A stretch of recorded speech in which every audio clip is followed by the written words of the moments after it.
Bonjour, et voyons donc pourquoi et pour quelles raisons les propriétaires peuvent vendre ou simplement se débarrasser d'une Ford Fiesta MK5 d'occasion. La 5e Fiesta n'était qu'une berline, mais en version 3 et 5 portes.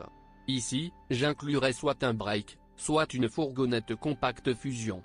Légalement, c'est un modèle différent, techniquement c'est la même Fiesta, mais avec une carrosserie différente. Mais Fusion mérite une discussion séparée, même si de nombreux endroits se chevauchent.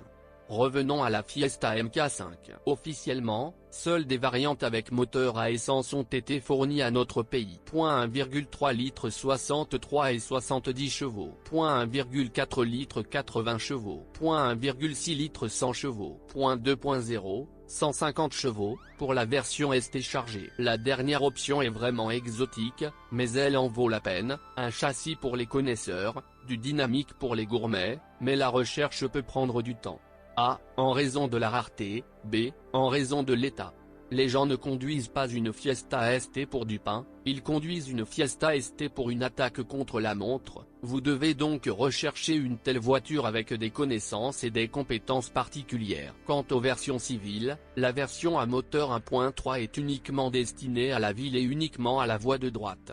Il ne sera pas capable d'assumer un trajet plus ou moins long. Chaque accélération se fait avec l'aide de Dieu, chaque dépassement est comme une porte d'accès au Valhalla. Les versions avec 1.4 sont déjà meilleures, mais vous ne pouvez pas dépasser les autres avec, sauf si vous utilisez un tracteur. 1.6 est déjà bon.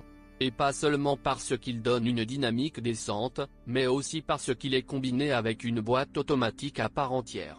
La version plus jeune, avec 1,4 litres, est équipée d'un robot. Mais pas celui avec 2 embrayages et rapide comme l'éclair, mais celui qui est terne, saccadé et lent.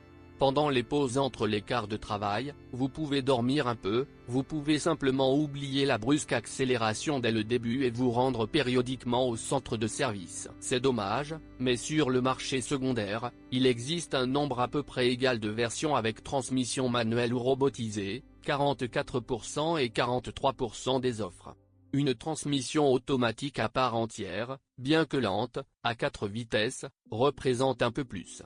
Plus de 10% des offres. D'une manière ou d'une autre, tous les chemins mènent à des versions de 1,6 litres, le moteur lui-même est le plus dynamique, en plus il est associé à une transmission automatique à part entière. Si 2 pédales ne sont pas si importantes, il vaut mieux rechercher des voitures de 80 chevaux avec une poignée.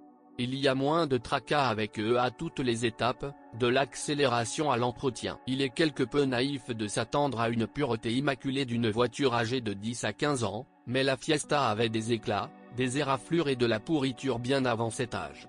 Plus précisément, vous devriez commencer à rechercher de la corrosion à proximité de l'éclairage de plaques d'immatriculation sur le couvercle du coffre. Mais très probablement, quelle que soit la copie que vous prenez, il y aura des traces de retouches. C'est plutôt normal, il faut plâtrer la Fiesta non seulement pour masquer les traces d'un accident, mais aussi pour y aller doucement. Les pièces de suspension durent 80 à 120 000 km. Les rotules sont un peu plus petites, 80 000 km, les joints homocinétiques et les roulements de roues sont un peu plus longs, 100 000 km, les amortisseurs et les biellettes de direction en fonctionnement normal atteignent jusqu'à 120 000 km. Par rapport aux voitures modernes, les pièces de rechange et les consommables coûtent des sommes ridicules. Point de nouveaux amortisseurs, point barre de direction, point roulement de roues. L'état des moteurs et des transmissions dépend entièrement des mains directes de l'ancien propriétaire.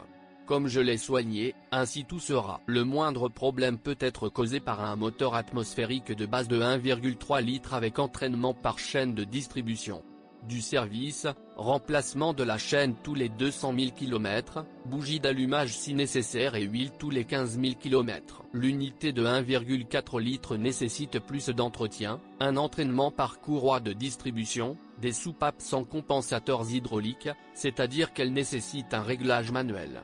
Il est préférable de le faire au plus tard tous les 80 000 km, ainsi que de changer la courroie. Les moteurs de 1,6 litres ont un point faible, mais commun, une pompe à carburant fragile, qui ne dure pas plus de 70 000 km. En ce qui concerne les transmissions, même les mécanismes apparemment sans problème ne le sont pas autant.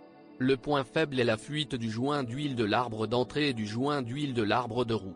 Les pièces sont bon marché, mais le remplacement coûtera beaucoup plus cher, il nécessite de démonter la moitié de la voiture et de suspendre le moteur et la boîte de vitesse. Mais le champion des maux de tête reste le robot. Non seulement la conduite entraîne une série d'à-coups et de bosses, mais les embrayages chauffent également, contrairement à ceux d'une transmission manuelle, d'où leur remplacement plus fréquent. L'actionneur d'embrayage, le mécanisme chargé de l'allumer, peut également griller, ce qui videra votre poche de 6000 d'un coup. Aucun crime n'a été constaté avec la transmission automatique. Tout est comme d'habitude ici. Le propriétaire a pris soin de la boîte, a changé l'huile systématiquement, n'a pas permis au produit d'usure de se propager dans tout le système, la boîte vivra. Je ne l'ai pas surveillé, je ne l'ai pas modifié, la liste des problèmes possibles tend vers l'infini, il ne sera possible de le dire plus précisément qu'après une vérification approfondie. Pour ceux qui viennent de prendre le volant. Pour ceux qui voyagent seuls ou avec un ou deux passagers compacts. Pour ceux qui apprécient une bonne maniabilité européenne sans sacrifier la facilité d'entretien. Dans tous ces cas, une Fiesta soigneusement sélectionnée et testée vous séduira, et surtout, elle vous servira toujours. Il est suffisamment bien fait et configuré pour ne pas provoquer de rejet, et en même temps il est suffisamment simple et durable pour ne pas laisser le propriétaire sans le dernier de ses pantalons.